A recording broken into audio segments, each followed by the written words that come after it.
আসসালামু আলাইকুম। দূর দূরান্ত থেকে যে আমার এই ভিডিওটি দেখছেন সবাইকে অসংখ্য ধন্যবাদ। আমি ফারহান ইসলাম, মুনতাহা রান্নাঘরে সবাইকে স্বাগতম। আজকে আমি নিয়ে হাজির হয়ে গেছি কাঁঠালের বিচি পরিষ্কার করার নতুন একটি টেকনিক নিয়ে। এই টেকনিক দিয়ে আপনারা 5 মিনিটের মধ্যে অসংখ্য কাঁঠালের বিচি পরিষ্কার করে ফেলতে পারবেন। তাই ভিডিওটা স্কিপ না করে শেষ পর্যন্ত দেখতে থাকুন। তো প্রথমেই কাঁঠালের বিচি পরিষ্কার করার জন্য এখানে আমি কিছু কাঁঠালের দানা নিয়েছি। যারা আমার আগের ভিডিওগুলো দেখেছেন তারা কিন্তু জানেন যে আমি এই পদ্ধতিতে কাঁঠালের বিচি সারা বছর কিভাবে সংরক্ষণ করে রাখতে পারবো সেই টিপসগুলো দেখিয়েছিলাম। তো সেই সংরক্ষিত কাঁঠালের বিচি থেকে আজকে আমি খোসা ছাড়িয়ে দেখাবো। তো এখান থেকে আমি কিছু কাঁঠালের বিচিগুলো নিয়ে নিচ্ছি। আমি এই কাঁঠালের বিচি সংরক্ষণের ভিডিওটা তৈরি করেছিলাম প্রায় 1 মাস আগে, কিন্তু ভিডিওটা আমি সপ্তাহখানিক আগে আপনাদের সাথে শেয়ার করেছি। তো এই 1 মাস পরে দেখুন কাঁঠালের দানাগুলো আমি ফ্রিজ থেকে বের করেছি, আর দেখতে পাচ্ছেন একদম সুন্দরভাবে এগুলো আছে, এর মধ্যে একটুও কিন্তু ফাঙ্গাস ধরে যায়নি। তো যারা আপনারা ওই ভিডিওগুলো দেখেননি প্লিজ দয়া করে আমার ওই ভিডিওগুলো দেখে আসবেন, তাহলে আপনাদের অনেকটাই উপকারে আসবে আর আপনারা ওই পদ্ধতিতে সারা বছর কাঁঠালের বিচি সংরক্ষণ করে রাখতে পারবেন। এবার এই কাঁঠালের বিচির মধ্যে আমি কুসুম গরম পানি দিয়ে দেব।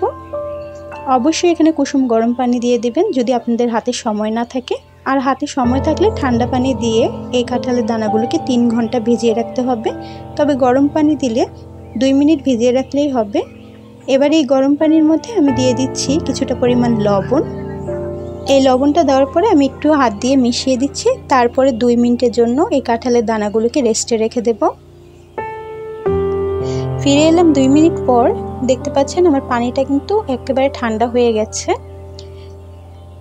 এবার এইখানে আমি একটি তারের মাজনি নিয়েছি, যেগুলো দিয়ে আমরা থালাবাটি পরিষ্কার করি। আজকে এই মাজনি দিয়ে আপনাদের ঘষা মাজা ছাড়া একদম অল্প সময়ের মধ্যে কাঁঠালের দানাগুলোকে পরিষ্কার করে দেখিয়ে দেব। যেহেতু আমি গরম পানির মধ্যে দানাগুলো ভিজিয়ে রেখেছিলাম, এতে করে এর লাল আবরণটা কিন্তু অনেকটাই আগলা হয়ে গেছে। এখন আমি এই জালিটা দিয়ে হালকা করে একটু প্রেস করতেই দেখুন এর খোসাগুলো কতটা সুন্দরভাবে উঠে আসছে। আমার কিন্তু একদম জোরাজোরি করতে হচ্ছে না, হালকাভাবে করে কিন্তু আমি এটা তুলে নিতে পারছি। আর দেখতে পাচ্ছেন কতটা সুন্দরভাবে পরিষ্কার হয়ে যাচ্ছে। একইভাবে আমি আপনাদের আরও কয়েকটা পরিষ্কার করে দেখিয়ে দিচ্ছি। আমার চ্যানেলে কাঁঠালের বিচি পরিষ্কার করার ভিন্ন ভিন্ন এবং ইউনিক অনেক ভিডিও দেওয়া আছে, যা আজকের আগে আপনারা কখনো দেখেননি। ওইসব পদ্ধতিতে আপনারা যদি কাঁঠালের বিচি পরিষ্কার করেন তাহলে মাত্র 5 মিনিটেই আপনারা কিন্তু অসংখ্য কাঁঠালের দানা পরিষ্কার করে ফেলতে পারবেন। এছাড়াও কাঁঠালের বিচি সারা বছর কিভাবে সংরক্ষণ করে রাখতে পারেন সেই ভিডিও আমার চ্যানেলে দেওয়া আছে, চাইলে আপনারা কিন্তু গিয়ে ওই ভিডিওগুলো দেখে আসতে পারেন। আশা করছি আপনাদের অনেক উপকারে আসবে। তো একইভাবে দেখতে পাচ্ছেন আমি কিন্তু অন্য কাঁঠালের দানাগুলোকে পরিষ্কার করে দেখিয়ে দিচ্ছি, আর কত সহজভাবে এর খোসাটা উঠে যাচ্ছে আপনারা কিন্তু দেখেই বুঝতে পারছেন। একদম ঘষা মাজা বা ঝাঁকাঝাঁকির কোনো ঝামেলা ছাড়াই এই পদ্ধতিতে আপনারা কিন্তু মাত্র 5 মিনিটে অনেকগুলো কাঁঠালের দানা পরিষ্কার করে ফেলতে পারবেন। তো আমি কিন্তু ভিডিওটা স্কিপ না করে আপনাদের একদম সম্পূর্ণ দেখানোর চেষ্টা করছি, যাতে করে আপনারা বুঝতে পারেন যে দানাগুলো কি সুন্দরভাবে পরিষ্কার হয়ে যাচ্ছে। অনেকে এরকম ফেক ভিডিও ইউটিউবে দেয়, আপনারা যদি আমার চ্যানেলের ভিডিও দেখে অ্যাপ্লাই করেন তাহলে অবশ্যই কথা দিচ্ছি যে আপনারা সাকসেসফুল হবেন। অবশ্যই আমার চ্যানেলের অন্য ভিডিওগুলো দেখবেন আর একবার হলেও ট্রাই করে আমাকে জানাবেন যে এই ভিডিওগুলো আপনাদের কাজে লেগেছে কিনা। আমি সবসময় চেষ্টা করি যেসব ঘরোয়া টিপসগুলো আমি আমার ঘরে ব্যবহার করি ওইগুলো আপনাদের সাথে শেয়ার করার জন্য, যাতে করে আপনাদের উপকারে আসে। তো অবশ্যই এই পদ্ধতিগুলো আপনারা অ্যাপ্লাই করে আমাকে জানাবেন, এতে করে আমি বুঝতে পারবো যে আপনাদের কতটা এটা কাজে এসেছে। তো একইভাবে সবগুলো পরিষ্কার করে আমি দেখিয়ে দিচ্ছি। তো দেখতেই পাচ্ছেন সবগুলো কাঁঠালের দানা কিন্তু আমি পরিষ্কার করে নিয়েছি। যেহেতু আমি জালি দিয়ে এটাকে পরিষ্কার করেছি, এর কারণে কিন্তু কিছু কিছু লাল আবরণ এর মধ্যে রয়ে গেছে, কিন্তু এটা কিন্তু খুব সুন্দরভাবে পরিষ্কার হয়ে গেছে। পানি দিয়ে ধোয়ার পরে কিন্তু এটা আরও পরিষ্কার হয়ে যাবে, এরকম লাল আবরণটাও থাকবে না।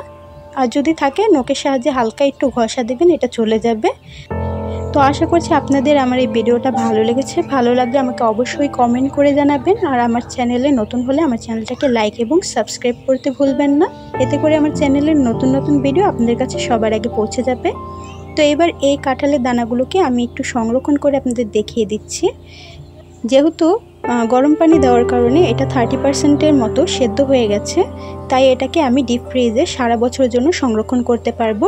এক্সট্রা করে আমার আর কোনো এটাকে সেদ্ধ করার প্রয়োজন হবে না। এটা সংরক্ষণ করার জন্য আমি এরকম একটা পলি নিয়ে নিয়েছি। এই পলির ভেতরে আমি সবগুলো কাঁঠালের দানা দিয়ে দেব। তারপরে হাতের সাহায্যে চেপে এর ভেতরের বাতাসটাকে বের করে দিতে হবে। তারপরে মুখটাকে খুব ভালো করে আমি আটকে দেব। এভাবে করে কিন্তু আপনি সারা বছর ডিপ ফ্রিজে এই কাঁঠালের বিচিটাকে সংরক্ষণ করে রাখতে পারবেন। এর স্বাদ এবং গন্ধ কোনোটাই কিন্তু কোনো পরিবর্তন আসবে না। এভাবেই কিন্তু আপনারা অনেকগুলো কাঁঠালের বিচি একসাথে পরিষ্কার করে তারপরে ডিপ ফ্রিজে সংরক্ষণ করে রেখে দিতে পারবেন। যখন রান্নার প্রয়োজন হবে রান্নার 10 মিনিট আগে এটাকে নামিয়ে তারপরে সাথে সাথে রান্নার কাজে ব্যবহার করবেন। বেশি আগে যদি নামিয়ে ফেলেন এর মধ্যে থেকে পানি চলে আসবে আর এর যে স্বাদ আর গন্ধ আছে ওটা নষ্ট হয়ে যাবে। তাই রান্নার কিছুক্ষণ আগে এটাকে বের করবেন। তো আশা করছি আমার এই ভিডিওটি আজকে আপনাদের কাছে ভালো লেগেছে।